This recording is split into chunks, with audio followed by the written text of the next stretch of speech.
Maksud saya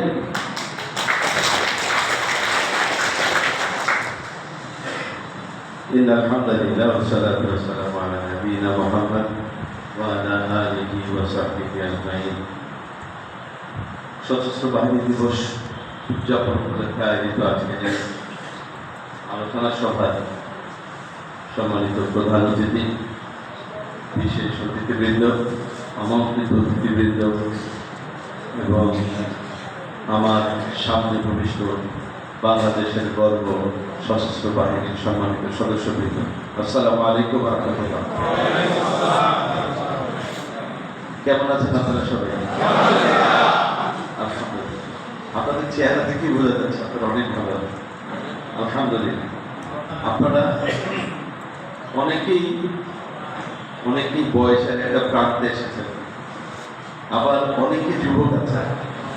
আমি যখন প্রথম আপনাদের এই সশস্ত্র বাহিনী পরিষদের পিরোজপুর জেলা শাখার সম্মানিত সেক্রেটারি হাবিব ভাইয়ের সঙ্গে আমার প্রথম যখন পরিচয় হয়, তখন আমি মনে মনে ভাবছিলাম উনার মতো একজন যুবক মানুষ, উনি অবসরে গেলেন।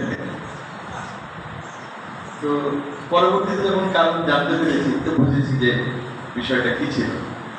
তো আপনারা দেশের কল্যাণে, এই জাতির কল্যাণে, রাষ্ট্রের কল্যাণে আপনারা যে ভূমিকা পালন করেছেন, আমি বক্তব্যের শুরুতে বলেছি বাংলাদেশের গর্ব। এখানে আমাদের সম্মানিত মুক্তিযোদ্ধা বৃন্দরা আছেন, বীর মুক্তিযোদ্ধা, আর আপনারা যারা রণ করে যুদ্ধ করেছেন, কেউ হয়তো করেননি, কিন্তু আপনারা এবং বীর মুক্তিযোদ্ধারা আমি দেখি এভাবে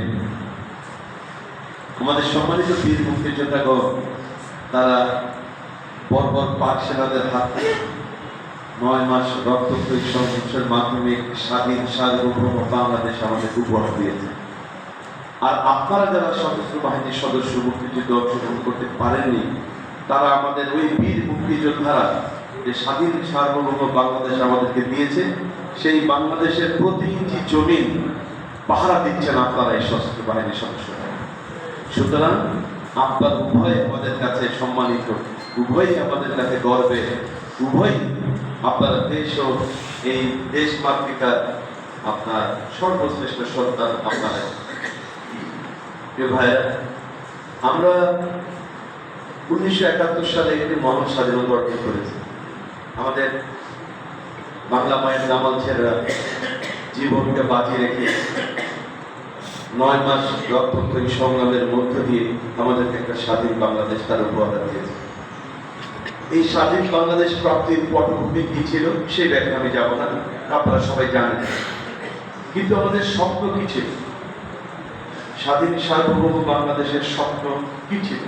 আমরা চেয়েছিলাম শোষণ, বঞ্চনাহীন, বৈষম্যহীন একটি রাষ্ট্র, যে রাষ্ট্রে প্রত্যেকটি নাগরিক তার মনের কথা খুলে বলতে পারবে, তার রুটি ইনকামের একটা সঠিক পদ্ধতি পন্থা থাকবে, যেখানে মানুষের বাক স্বাধীনতা থাকবে, যেখানে মানুষের ভোটের অধিকার থাকবে, যেখানে গণতান্ত্রিক পরিবেশ বিরাজ করবে এবং দেশটি উন্নতির শিখরে উঠে যাবে। কিন্তু আমরা কি দেখলাম? 1971 সালে মুক্তিযুদ্ধে আমরা একটি স্বাধীন সার্বভৌম দেশ প্রাপ্তির পরে থেকে নিয়ে সুদীর্ঘ 50-53 বছরে আমরা দেখতে পেয়েছি, যখন যে রাষ্ট্র ক্ষমতায় এসেছেন তারা বাংলাদেশকে মূলত লুটে পুটে খেয়েছেন। তারা অর্থের পাহাড় জমিয়েছেন বিদেশে, বাংলাদেশে অর্থ পাচার করেছেন, বাংলাদেশে গণতান্ত্রিক পরিবেশ নষ্ট করেছেন, বাংলাদেশের অর্থনীতিকে ধ্বংস করেছেন, বাংলাদেশের ব্যাংক খালি করে দিয়ে তারা নিজেদের পকেট গুছিয়েছেন। এই বাংলাদেশ তো আমরা কেউ চাইনি, এই বাংলাদেশ আমরা দেখতে চাইনি। আমরা 15টি বছর, বিগত 15টি বছর আমাদের মৌলিক যে অধিকার, আমরা আমাদের মৌলিক অধিকার থেকে ভোটের অধিকার, সেই ভোটের অধিকার থেকেও আমরা বঞ্চিত ছিলাম। ভোটের অধিকার দাবি আদায়ের জন্য রাজপথে নামলেও আমাদেরকে গুলি খেতে হয়েছে, মামলা খেতে হয়েছে, জেলে যেতে হয়েছে। এই আমি নিজেও এই পিরোজপুরে মামলার আসামি, আমি পিরোজপুর কারাগারে ছিলাম। আমি যখন উপজেলা চেয়ারম্যান তখনই আমাকে 2018 সালের নির্বাচনের আগে পেট্রোল বোম এবং ককটেল বানানোর অভিযোগে আমার বিরুদ্ধে মামলা দিয়ে আমাকে কারাগারে রেখেছে। আমার অপরাধ কি ছিল? আমি একটি সুষ্ঠু সুন্দর ভোটের অধিকার দাবির জন্য আন্দোলন করেছিলাম। একটি সুষ্ঠু সুন্দর ভোটের দাবির জন্য আমি কথা বলেছিলাম, আমরা ভূমিকা রেখেছিলাম।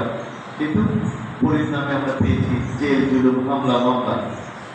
যে কথা বলছিলাম 1971 সাল থেকে নিয়ে আমাদের দেশ স্বাধীনের যে আমাদের লক্ষ্য এবং উদ্দেশ্য ছিল, সেই লক্ষ্য এবং উদ্দেশ্য এবং কাঙ্ক্ষিত যে উন্নয়ন, সেই উন্নয়নের সোপানে আমাদের রাজনীতিবিদরা আমাদেরকে নিয়ে যেতে পারেননি। অত্যন্ত পরিতাপের বিষয়। আমরা যদি ইতিহাসের দিকে লক্ষ্য করি, 80 দশকে মালয়েশিয়া থেকে বাংলাদেশে, এমনকি সিঙ্গাপুর থেকেও বাংলাদেশে তাদের দেশের নাগরিকরা শ্রমিক হিসেবে আসতো বাংলাদেশে কাজ করার জন্য। আর আজকে 80 দশকের 30 বছর পর আমরা তাদের দেশে যাই কাজ করতে। এটা আমাদের জন্য অত্যন্ত লজ্জার, অত্যন্ত পরিতাপের। 53 বছরে পৃথিবীর বিভিন্ন দেশ যারা স্বাধীন হয়েছে, এই 53 বছরে তারা উন্নতির চরম শিখরে পৌঁছে গেছে। আমাদের পার্শ্ববর্তী মধ্যপ্রাচ্যের একটি দেশ কাতার, তারা স্বাধীনতা অর্জন করেছে 70 দশকে। আজকে তারা কোথায়? আজকে তাদের শাসন ব্যবস্থা কত উন্নত, তাদের দেশ কত উন্নত, তাদের একজন নাগরিকের মাথা পিছু আয় কত অধিক। আর সেখানে আমরা আমাদের শিশুরা যখন জন্মগ্রহণ করে $5,000-7,000 ঋণ নিয়ে তিনি জন্মগ্রহণ করে। তাহলে এই যে উন্নয়নের গল্প, আর যে স্বাধীনতার চেতনার গল্প, আর যে দেশকে আমেরিকার থেকে শক্তিশালী বানানোর যে গল্প আমরা শুনেছি, সেই গল্পের পরিণতি কোথায়? আমরা দেখতে পাচ্ছি যে আসলে সেগুলি সত্যিকার অর্থে গল্প ছিল। বাংলাদেশের মানুষকে মূলত ধোঁকা দেওয়া হয়েছে, আমরা ধোঁকার শিকার হয়েছি। আমরা আমাদের রাজনৈতিক দলগুলি যখন তিনি ক্ষমতায় এসেছেন, আমাদের অনেক গাল গল্প শুনিয়েছেন, অনেক শব্দের কথা শুনিয়েছেন,